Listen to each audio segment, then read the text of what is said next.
nagligpit pa ako. Nagligpit, ligpit, ligpit. Matapos tayo magligpit, nagligpit na ako ng unan or mga habol. Ganyan.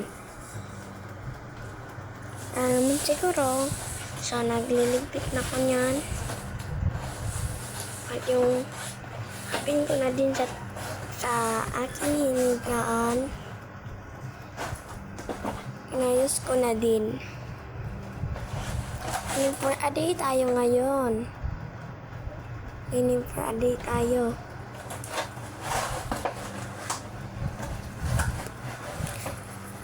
Ang hirap para mag-voice over, guys, no?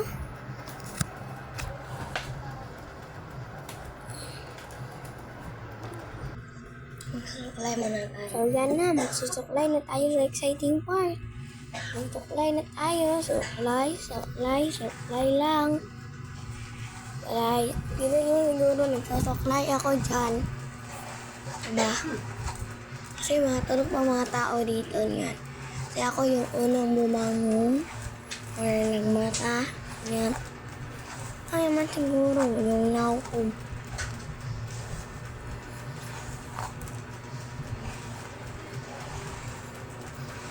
Diba? Kita nyo naman siguro na. Kanya naman. Magsasaing na ako niyan, guys. Magsasaing ng kanin. Doon ako sa kusina, guys.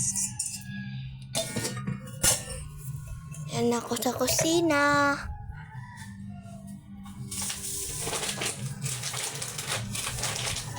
Yan na ako sa kusina.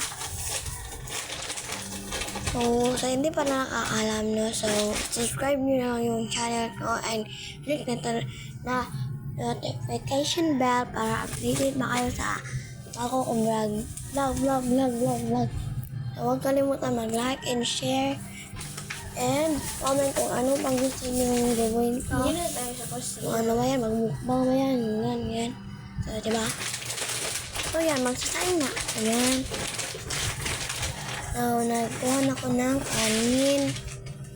Tayo nyo naman siguro, no? Nakumuha na ko ng kanin.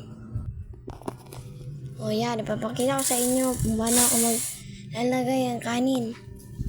Ay, kanin. Bugas. Ayos lang yan. Kanin or bugas. Yan. Pwede nyo siguro. Kadalawang scoop po na yan. Dalawang scoop ng kanin.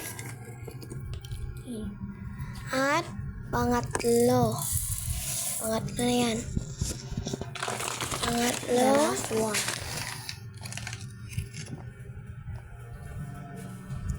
Ang apat.